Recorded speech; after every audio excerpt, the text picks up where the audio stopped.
एक इकोसिस्टम में हर प्राणी अपने आवश्यकता के लिए लेता है, उससे थोड़ा भी ज़्यादा होता है ना, either the plant will die or it will kill the others whatever, वो इकोसिस्टम को ही खराब कर देता है।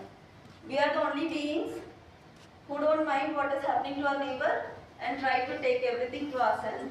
Today आज से एक छोटा सा वो रख लीजिएगा कि हम इस धरती को कुछ तो हमारे बच्चों के लिए, हमारे आने वाली पीढ़ी के लिए कुछ अच्छा करके जाएंगे।